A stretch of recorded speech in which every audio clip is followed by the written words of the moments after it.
Sveiki. Kaipgi mes sukuriame savo gyvenimo problemas? Šitam baltam lape atsiras būtent toks paprastas paaiškinimas.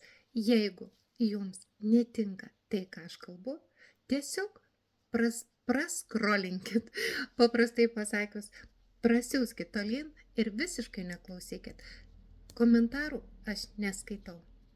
Ir įdomiausia tai, kad jeigu tu šiandieną kalbi negatyviai, tai ir tavo ateitis, tokia bus. Tai gyvenimas.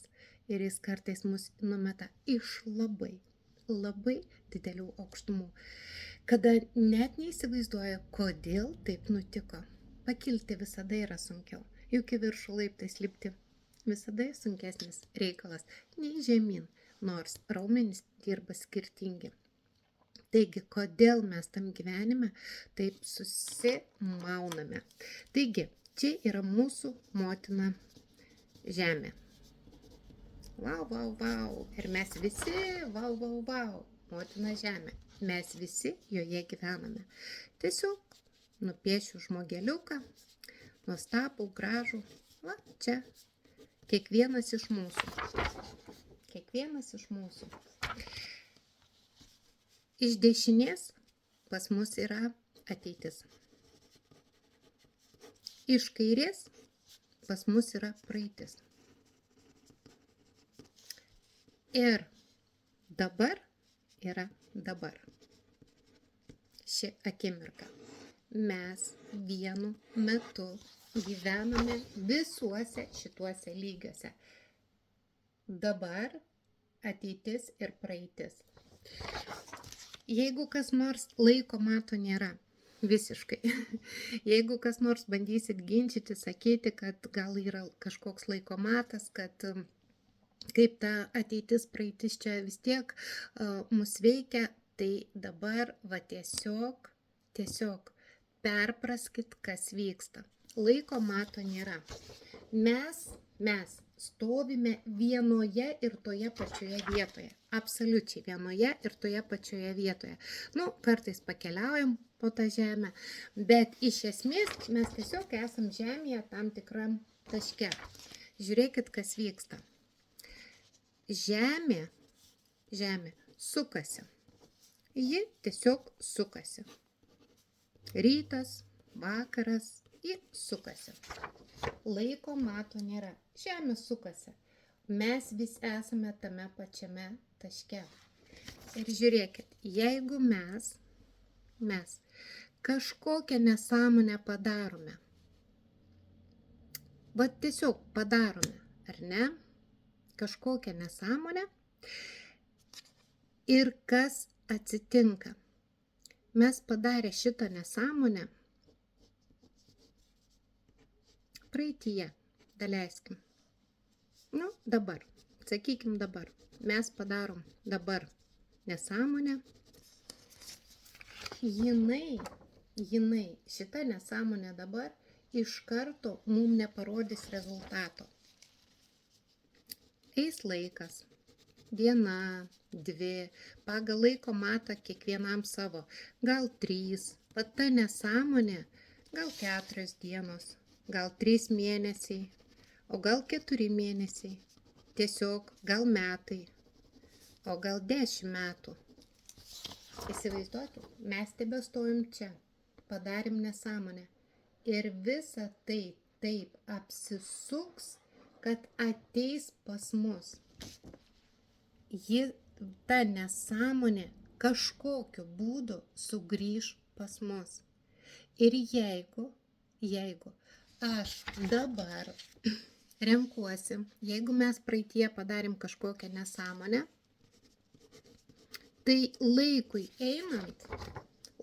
praeitie padarėm, laikui einant ta nesąmonė vėl ateina į ateitį. Nes žemė tai sukasi. Mes nestovime vienoje vietoje, kad viskas užstriktų vienoje vietoje.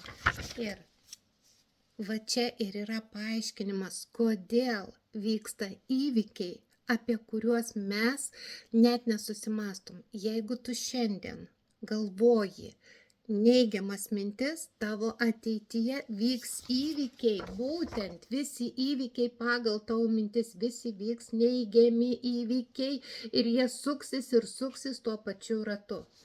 Tai čia yra paprasta praktika.